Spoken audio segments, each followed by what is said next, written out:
Hello mga investor, welcome back sa ating channel at pag-uusapan natin ngayon yung ating Philippine stock portfolio. So as of right now, meron tayong 261,560 pesos. And then, kung makikita ninyo dito, 809 pesos pa lang yung tubo natin. So bumaba siya.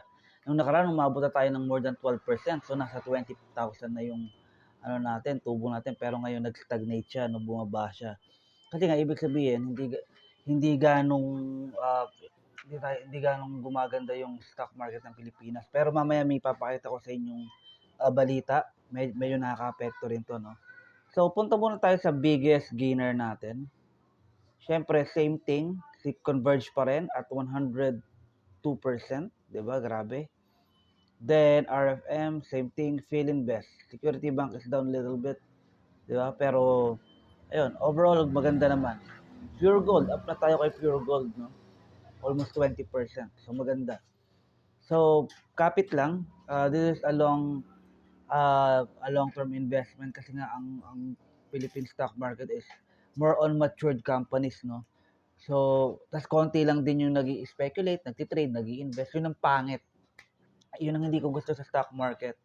But then, ang kinaganda lang nito, at least, sa bansa natin to.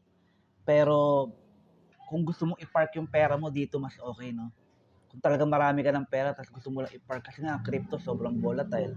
Stock market sa US, sobrang volatile din. Eto, hindi gano. Pero, you can still lose. Sabi ko nga sa inyo, di ba? Kasi, kagaya nito, kung nakabili kayo sa All Home, you will be down 33%. 30% sa Merrimart. And then, 23, almost 24% sa JG Summit, di ba? So, ayan. So, ang masasabi ko lang is, kapit lang, tiis lang kayo. 5 to 10 years yung horizon natin. No? So makikita nyo naman, sa mga previous video natin, yung mga weekly video natin, nakaka-receive naman tayo ng dividend. Okay? Dahil nga mga matured companies to. Okay? Ngayon, punta na tayo sa balita. So, titignan muna natin yung PSEI index.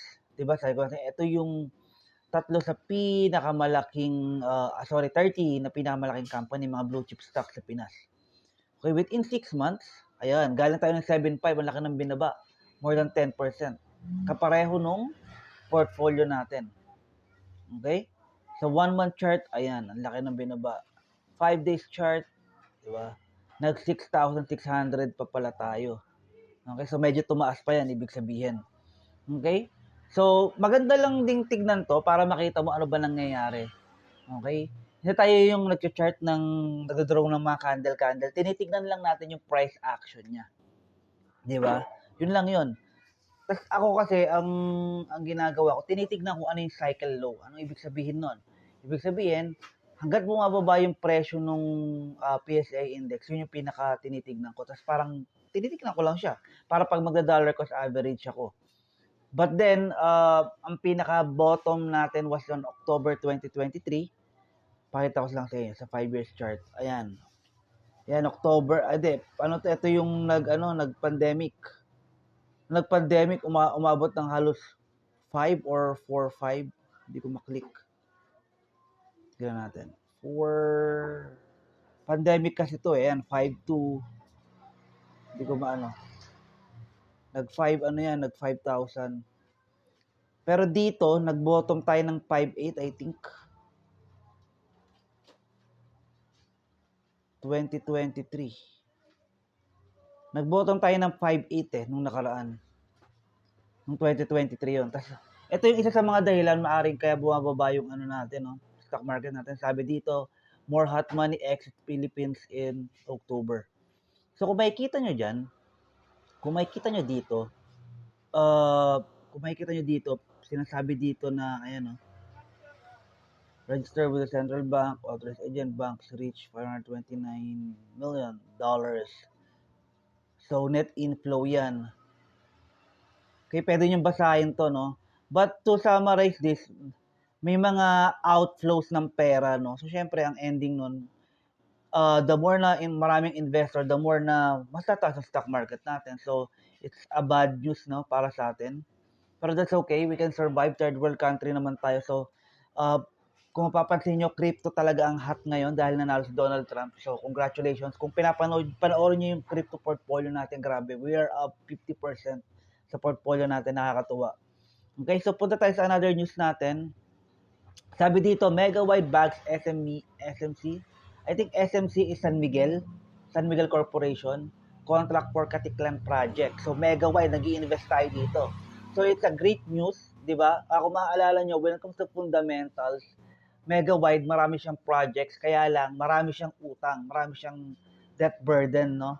Pero nakikita ko ma-outpace na to. So, it's a good thing na merong ganitong balita, no?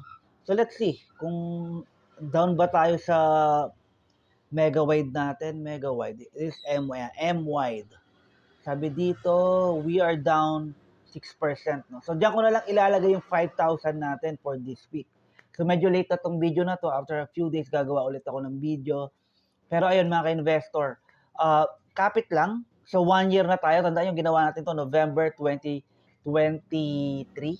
So, ito matagalan to. Unlike ng crypto, kasi ang crypto mabilis gumalaw. Kasi crypto ngayon, grabe, 200% to 300%. Yung tinaas ng mga natin, crypto tokens and projects natin. Samantalang ito, it stagnates, no? So, ayun, depende sa inyo kung mas preferred nyo yung you will take risk or dito. Kasi kung makikita nyo naman dito, nakaka-receive tayo ng dividends, no? Kasi ngayon, sa email ko, wala naman ako nare-receive na dividends. So, siguro, wala pa nagbibigay.